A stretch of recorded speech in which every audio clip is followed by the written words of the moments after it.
बिस्मिल्लाहिर्रहमानिर्रहीम। आज हम थर्ड टेक्निक माइक्रो डाइसेक्शंस ये पढ़ेंगे। Micro dissection is a technique to isolate specific cells with the help of microscope. Micro dissection एक ऐसी टेक्निक है जिसके अंदर सेल्स को अलग किया जाता है माइक्रोस्कोप के जरिए।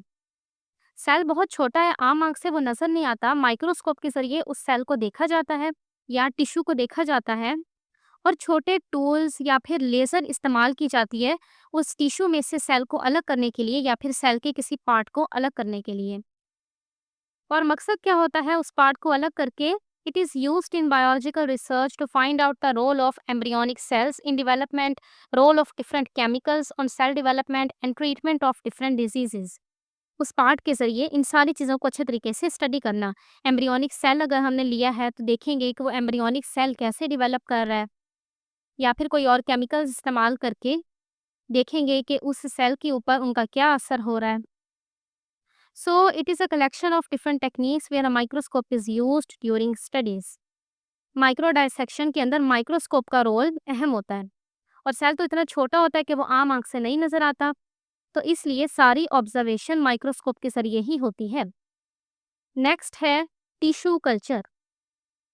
टिश्यू कल्चर कहते होते हैं जहाँ पे हम सेल्स को या टिश्यूज को बॉडी के बाहर किसी आर्टिफिशियल इन्वायरमेंट में ग्रो कराएं। It is a technique of cloning where cell और टिश्यूज और an organ grow on artificial medium in a test tube और पेट्री डिश। टेस्ट ट्यूब भी यूज हो सकती है या फिर पेट्री डिश। इनके अंदर सेल्स को ग्रो कराया जाता है और ये एक क्लोनिंग टेक्निक है। क्लोनिंग का मतलब होता है डुप्लीकेट कॉपीज बनाना, यानी जहाँ से हमने सेल लिया है, जब ये सेल डिवाइड होगा, ग्रो करेगा, तो बिल्कुल वही चीज़ बना लेगा जहाँ से हमने ये सेल लिया था। अगर किसी प्लांट का सेल लिया है तो ये सेल ग्रो करके वो वाला प्लांट बना लेगा, तो उस प्लांट की डुप्लीकेट कॉपी बन गई। तो इसलिए टिश्यू कल्चर क्लोनिंग की एक टेक्निक है, यानी इसके जरिए क्लोनिंग होती है। It was first started from plant cell because plant cells are totally potential, that is each cell has complete genetic potential to grow in a plant। सबसे पहले टिश्यू कल्चर स्टार्ट हुआ था प्लांट से। क्यों? क्योंकि उसके एक सेल के अंदर कंप्लीट सलाहियत होती है कि वो ग्रो करके एक नया प्लांट बना ले। In 1958, F.C. Stewart grew a complete carrot plant from a tiny pieces of phloem on a medium containing sugar, minerals and vitamins. With these, he also added coconut milk containing plant hormone। 1958 में Stuart ने एक medium लिया, उसके अंदर sugar, minerals, vitamins, coconut milk जिसके अंदर plant hormone मौजूद था। इस सारे मीडियम के अंदर फ्लोएम का एक छोटा सा हिस्सा रखा। These cells began dividing। Phloem के उन सेल्स ने डिवाइड करना शुरू कर दिया। दे प्रोड्यूस्ड अ कैलस। फिर वो कैलस बन गए। कैलस होता है ग्रुप ऑफ सेल्स जिसके अंदर बहुत सारे सेल्स हों लेकिन वो अनडिफ्रेंशिएटेड हों, यानी अभी ये नहीं पता कि वो सेल क्या बनाएगा। जैसे जो डिफ्रेंशिएटेड सेल्स होते हैं उसमें ये पता होता है कि इस सेल ने शूट बनानी है, इस सेल ने रूट बनानी है। ये एनिमल्स में देख लें तो ये वाला सेल हार्ट का है, ये वाला सेल ब्रेन का है। और अनडिफ्रेंशिएटेड सेल जिसमें अभी ये नहीं डिसाइड हुआ कि इन्होंने क्या बनाना है, अनडिफ्रेंशिएटेड सेल्स के ग्रुप को कहते हैं callus. That callus differentiated later on into shoots and root and developed into a new plant. बाद में वो कैलस डिफ्रेंशिएट हुआ और आहिस्ता आहिस्ता एक नया प्लांट बन गया। Nowadays this technique is also used to grow some tissues for transplantation to find abnormality in cells like cancer sales.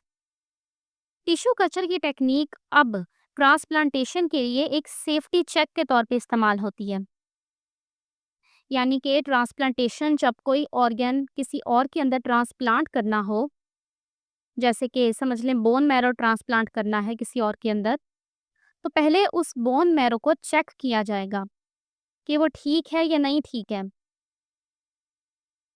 उस बोन मैरो में से सेल लिया जाएगा, उसको टिश्यू कल्चर के जरिए ग्रो कराया जाएगा ताकि जो उससे नए सेल्स बन रहे हैं देखा जाए कि वो सेल्स ठीक बन रहे हैं, उनकी ग्रोथ ठीक हो रही है, उनकी शेप सही है बिल्कुल, ताकि पता चल सके कि उन सेल्स में कोई एबनॉर्मैलिटी तो नहीं है, कहीं वो कैंसर सेल्स तो नहीं है। तो अगर सारा कुछ ठीक होता है तो फिर उस ऑर्गन को पेशेंट के अंदर ट्रांसप्लांट कर दिया जाता है। नेक्स्ट टेक्निक है chromatography. It is a technique used for separating different components of mixture. The speed of molecular movement is also depend on its molecular size. ये टेक्निक डिफरेंट कंपोनेंट्स को अलग करती है मिक्सचर में से उनकी मूवमेंट स्पीड के हिसाब से। आमतौर पे इसको इस्तेमाल किया जाता है पिगमेंट्स को स्टडी करने के लिए। जैसे प्लांट के अंदर पिगमेंट्स मौजूद होते हैं, क्लोरोफिल जो ग्रीन कलर देता है, कैरोटीन जो रेड ऑरेंज टाइप कलर देता है, उनको सेपरेट करने के लिए, उनको स्टडी करने के लिए इस टेक्निक को इस्तेमाल किया जाता है। क्योंकि ये जो पिगमेंट्स हैं यानी कि जो कंपोनेंट्स हैं ये डिफरेंट स्पीड्स के साथ मूव करते हैं, तो इसलिए अलग अलग हो जाते हैं। जो हल्की स्पीड से मूव करेगा वो नीचे रह जाएगा, जो तेजी से मूव करेगा वो ऊपर चला जाएगा, ऐसे। So different components of mixture travel through the stationary phase at different speed. Stationary phase क्या है ये मैं बताती हूँ। There are 4 different types of chromatography techniques used for qualitative analysis. Qualitative analysis के लिए 4 तरह की क्रोमेटोग्राफीज होती हैं।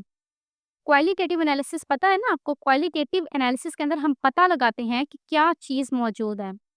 यानी कोई पिगमेंट्स हैं तो चेक करेंगे इस पिगमेंट के अंदर कौन कौन से डिफरेंट पिगमेंट्स, कौन कौन से कलर्स मौजूद हैं। और कौन कौन सी 4 टेक्निक्स हैं? Paper chromatography, thin layer chromatography, gas chromatography, high performance liquid chromatography. और यहाँ पे सिर्फ पेपर क्रोमेटोग्राफी के बारे में बताया गया है। यह नीचे वाले पैराग्राफ में लिखा हुआ है और डायग्राम भी बनी हुई है। सबसे पहले इस डायग्राम को देखते हैं। एक बीकर है, उसके अंदर नीचे सॉल्वेंट मौजूद है। ये सॉल्वेंट वाटर है या वाटर के अंदर एसीटोन भी मौजूद हो सकता है। और इसके ऊपर हमने क्लिप के साथ एक पेपर लटकाया हुआ है। और इस पेपर के नीचे जहाँ लिखा हुआ है इंक स्पॉट, वहाँ पे या तो इंक लगाई हुई है वैसे ही एक एक्सपेरिमेंट करने के लिए, या फिर जो प्लांट से पिगमेंट निकाला हुआ है उसकी थोड़ी सी अमाउंट रख देंगे। आप यहाँ पिक्चर में देखें, जो पेपर है उसका सिर्फ थोड़ा सा नीचे वाला हिस्सा सॉल्वेंट के अंदर डिप कर रहा है और जो इंक स्पॉट है वो भी उससे ऊपर है। जो पेपर है इसको कहते हैं स्टेशनरी फेज क्योंकि पेपर मूव नहीं कर रहा, और जो सॉल्वेंट है इसको कहते हैं मोबाइल फेज क्योंकि ये मूव कर रहा है। कैसे?